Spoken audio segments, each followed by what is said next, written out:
त्याला आज शिरूर कोर्टामध्ये हजर करण्यात आलेलं होतं। याशिवाय जर आपण बघितलं तर पोलिसांनी खोक्याचा मोबाईल सुद्धा जप्त केलेला आहे। तर त्याआधी जिल्हा रुग्णालयामध्ये सतीश भोसलेची वैद्यकीय तपासणी झाली आहे। शिरूर पोलीस स्टेशनमध्ये ओळख परेड करण्यात आली आहे। सतीश भोसलेला सकाळी प्रयागराजमधून संभाजीनगरला आणलेलं आहे। तरुणाला अमानुष मारहाण केल्याप्रकरणी आता सतीश भोसलेला प्रयागराजमधून अटक करण्यात आलेली आहे।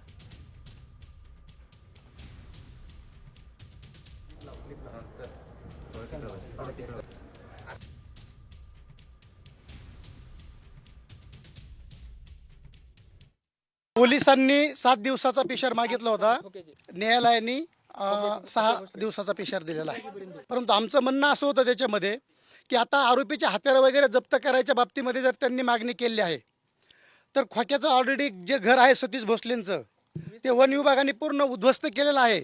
त्यांचं ते घरातलं साहित्य आहे पूर्ण उचलून नेलेलं आहे आणि त्याच्यामध्ये आता नेमकं काय जप्त करणार आहे, त्याच्यामुळे हे काय पिशरचे ग्राउंड नाही आहेत आणि हत्यार एकाच्या हातात दाखवलं आहे आणि ते सतीश भोसलेकडून जप्त कसं करता येईल ना। तर मी माननीय न्यायालयाला विनंती केली की कमीत कमी पिशर द्यावं, तर माननीय न्यायालयाने 6 दिवसाचा पिशर दिला आहे।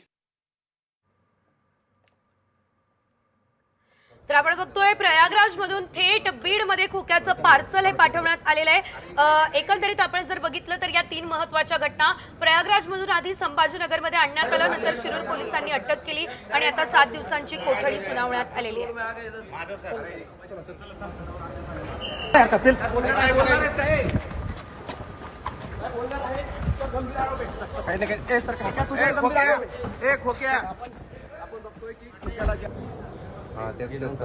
त्याला धरला येतो.